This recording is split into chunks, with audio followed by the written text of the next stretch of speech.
We were just talking as that piece was going about the benefits of singing, and it's something we've been doing a lot on this week. But you are an advocate of just singing. It's good for you. Make you feel better. It's brilliant, and actually, it's funny you should talk about babies because there's a line in the book.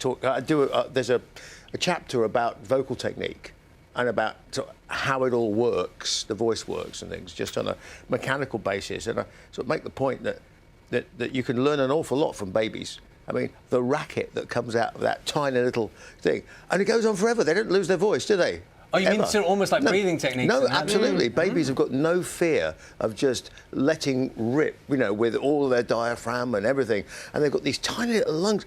My God, they make an amazing noise. So you think about that and think people say, oh, I can't sing. Oh, yes, you can, because you've just forgotten how to do it.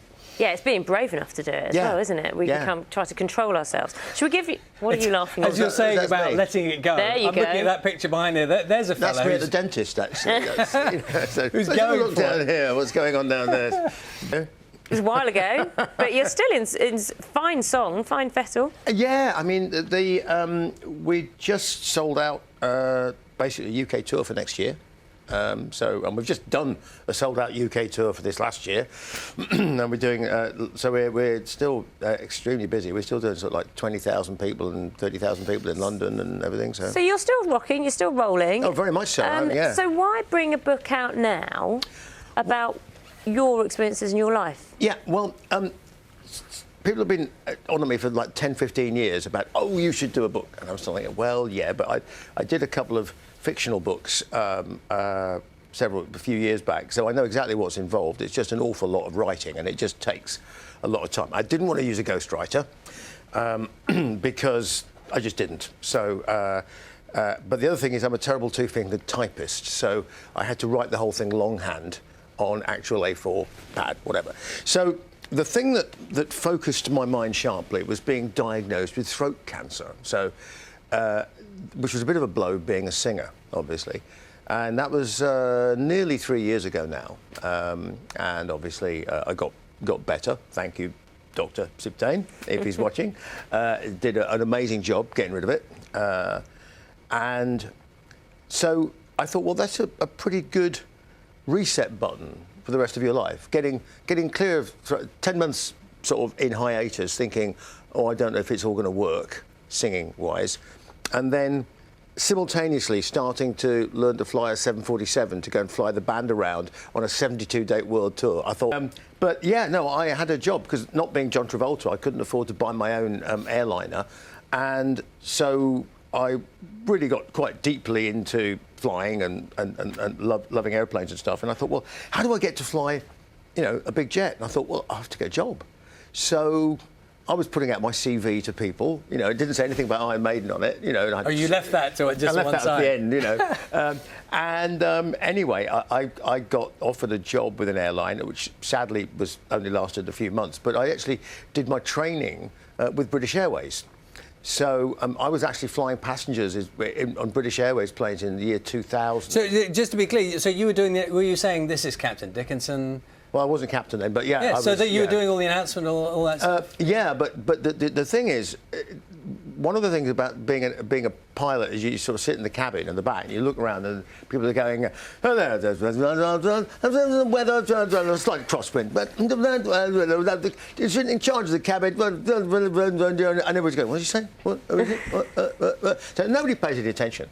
And that's why, unfortunately, they all go unconscious when the oxygen masks drop, because they didn't pay attention to the bit that says, pull the mask to start the flow of oxygen. So did you try and enliven the captain's...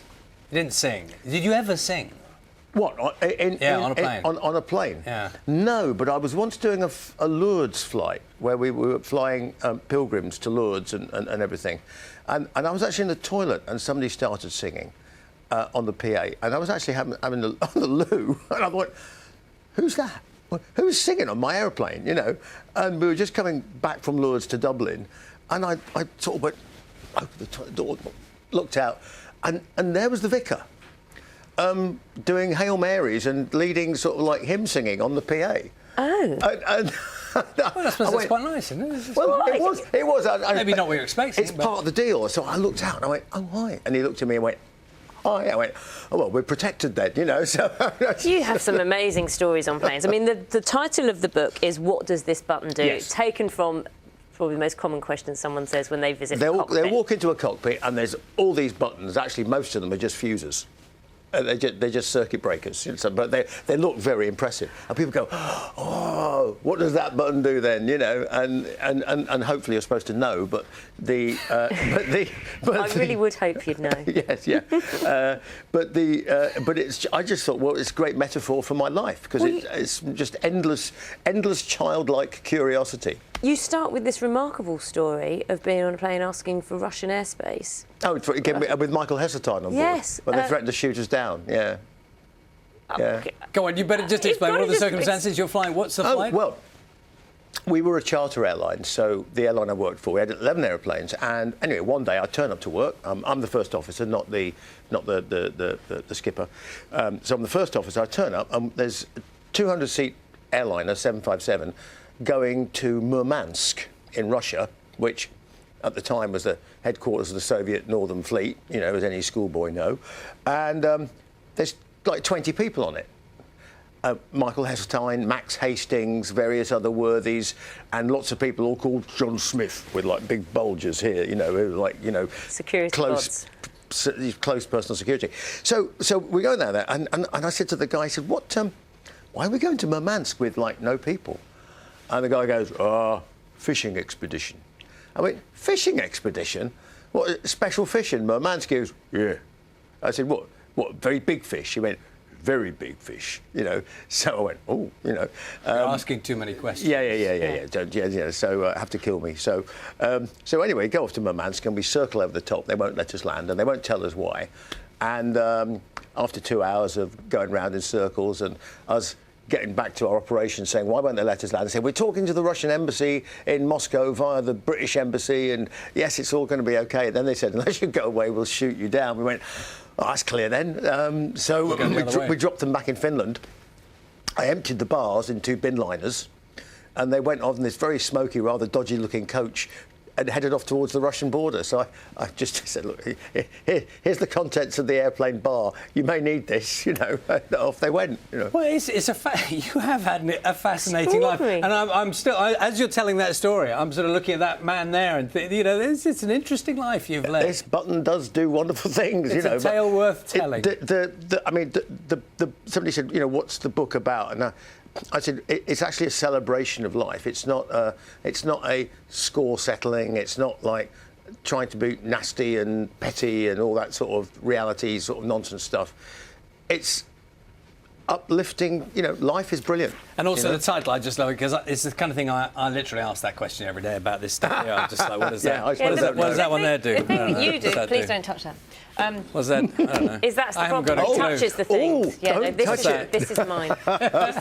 Lovely to see you this morning. Thank you. Thank you very much. And good luck with the touring. Yeah. And great to see your house all back on track. And you're just I'm joyful. You know, yeah. I'm looking forward to living forever, according to your. Well, the Super Agent. Speak to Tony outside. 82 wants to be still running. He's 82. 82. 82. Runs 100 metres has done it in less than 15 seconds.